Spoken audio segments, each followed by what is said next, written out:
Hey guys, Adrian from Look Good Naked here. As promised from the last video, I want to give you guys a tip on how to make keeping your goals fun. But before we do that, I want to tell you about this video series that I'm going to do for you guys for this month. So for the month of November, I want to do a video series on how to develop new habits. I just finished reading a book called The Power of Habit, and it's actually quite useful, so I want to share it with you guys. So for the month of November, there's 4 weeks, and for the 4 weeks, we're going to do this. The first week, this week, I'm going to tell you about the anatomy of habits and how we develop new habits. Next week, we're going to talk about how you enforce your new habits. The third week, we're going to talk about setbacks to your new habits and how to deal with them. And for the last week, I'm going to package everything together, and we're going to do a habits finale and give you the whole package on how you develop habits going forward. So tune in and keep checking back to this page next week and stuff to hear about those topics. Now, today I want to talk to you about something called a Keystone Habit. Now, a Keystone Habit is it's a habit of small changes that people make or people introduce into their routines that unintentionally carry over into other aspects of their life. So for example, exercising and food journaling is a key habit to living a healthy lifestyle. If you want to live a healthy lifestyle, changing the one habit of keeping a food journal will actually spill over and make you live a healthy lifestyle.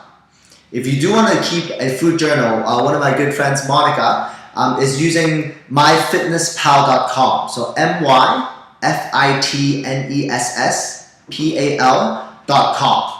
So she's using that as a food journal, and it'll be interesting to know how she's doing. I know she's religiously on that site, keeping track of all her food and stuff.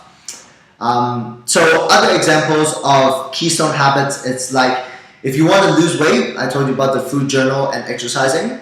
If you want to become, let's say you want to become a better son or a better daughter, a Keystone Habit would be calling your parents or calling your family once a week. And that habit will spill over into other aspects, into making you a better son or better daughter. So what I'm going to do is I'm going to work on productivity, because there's a lot of stuff you have to do while running your own company.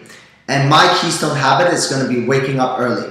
So I'm going to wake up at 5:59. That's going to be a habit that I'm going to try to keep.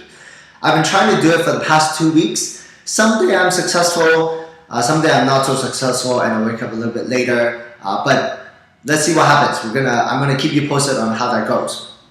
So I want you to think about what you want to change. What's the big goal? Do you want to be more productive? Do you want to be a better son or daughter or a better wife?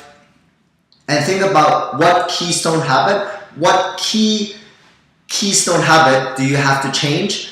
Do you think you'll change to get you to that will spill over to other aspects?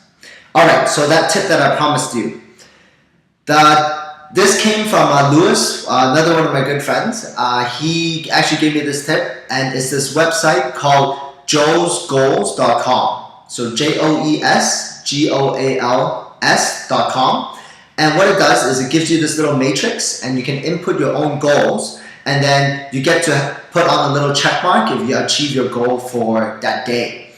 I've been using it for the past week or so. It's actually quite fun, and it's surprisingly more powerful than you think it is. You think just checking on a website doesn't really do anything, but you actually get quite a bit of satisfaction from actually putting that check mark in.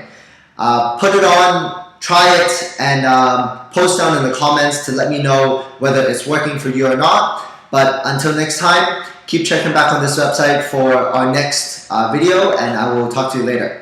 See ya.